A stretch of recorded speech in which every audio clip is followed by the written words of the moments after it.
was watching a presentation on YouTube the other day, and the presenter, who's this big VC investor, was talking about market conditions, and he went to pull up this report, and he said, I'm going to share my screen, and let me just find the window. Okay, hold on one second.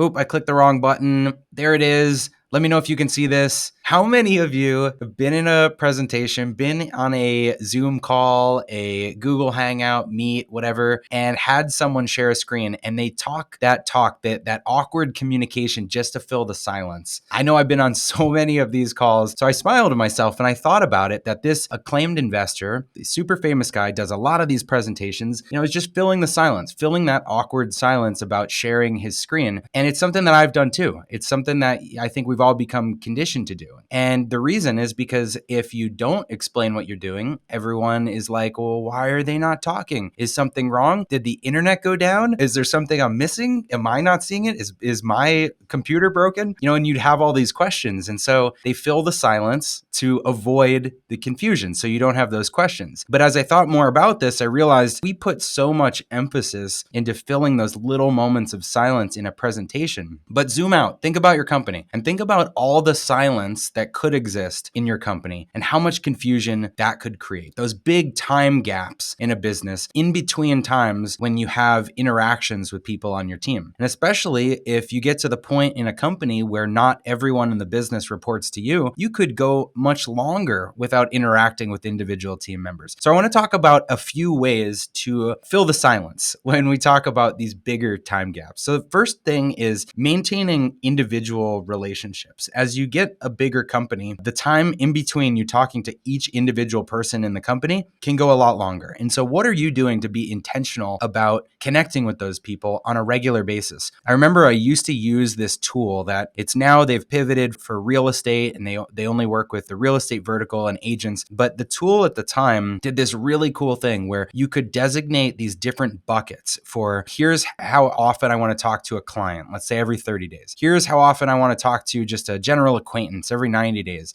Here's like my roommates from college, and I want to keep in touch with them every 120 days. Here's my in-laws or my parents, and I want to talk to them every 7 days. And you would put these different timelines, and then the system would remind you on those cadences every 7 or 30 or 45 or 90 days to reach out to that person. So you'd have a hit list of people to contact. If you're in sales, if you use a CRM, you probably have something like that that tells you who you need to reach out to. But when you're running a company, you don't probably have a tool that's telling you how frequently to reach out to everyone unless you put a system in place for that. And so what we do is some pretty simple things. First, we have some general meetings, some kind of open office hour meetings where I do a virtual coffee and anybody in the company can come and attend that coffee. They can submit kind of ask me anything questions, and it's on the calendar. And it's every couple months that this is just on the calendar. And we remind people to sign up for these time slots because I want to interact with people. I want to just find out, what are they doing for fun this quarter? What are they working on? Is there anything that I should know about? And making sure I have that space. The next thing I do is we, through our performance management system, track feedback and praise and people that haven't heard from someone in a while. And we make sure that either me or someone's manager is evaluating their performance on a regular basis and pinging them to say, hey, you're doing a great job, or hey, let's talk more about this area of growth for you. And it's something that we're systematically tracking to make sure that we're having those checkpoints, that people are hearing from us on a regular basis. When we have new hires set up, we have a cadence of a buddy that they meet with, and then regular times that I reach out to them throughout the year to just see how things are going. And it's a system, but it's not an artificial effort. It's a genuine effort because we want to maintain those relationships. And I think building those individual relationships goes such a long way with creating trust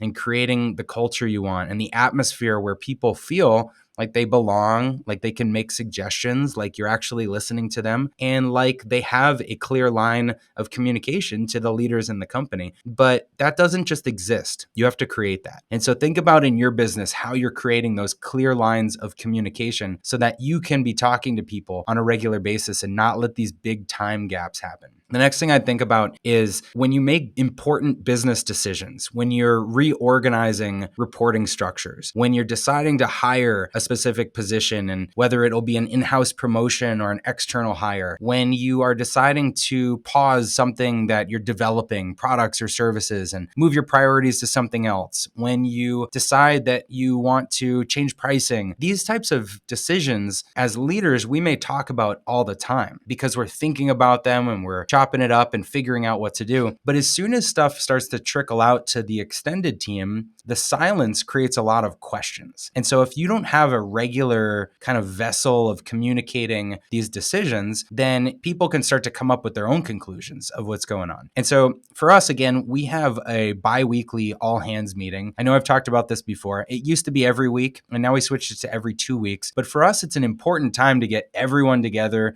on a virtual call to be able to share the big decisions and big things that are happening across every department. In between those meetings, if there's quicker things, we'll post it as a Slack update. We'll send out a Loom, a video message to everyone. We'll roll something out through Trainual that everybody needs to know. But these are ways of communicating intentionally. Here's what's going on. Even across our weekly leadership meetings, we'll take summaries of those meetings and post them out to all the departments, all the department heads, so that they can get the information down to everyone on their teams in their own ways. And so being really intentional about here's a decision that was made, here's how it could affect other people, and getting that out on a regular basis, I think is another way of preempting the questions or the concerns. And then we also put a lot of energy into where we're headed as a company. So the third bucket I'd focus on is where is your business headed? And you need to communicate that and not leave that void for people to fill in with their own ideas. Cast your vision of where will the business be in 5 years, in 3 years, at the end of this year, and have really measurable metrics and goals to guide people toward that vision. And then have your strategic goals, your OKRs, your rocks, whatever you call them, and make sure that you're reporting on a regular cadence on how is the business actually doing? What's the health of the business? Are we doing a good job? Do we need to improve in some areas? Because understanding clearly the vision, the priorities of the company helps everyone in your business know where they fit in. And I think that if everyone in the company has a sense of where they fit in, has a clear understanding of your priorities and your objectives, knows the long-term vision of the business and can measure against your progress with,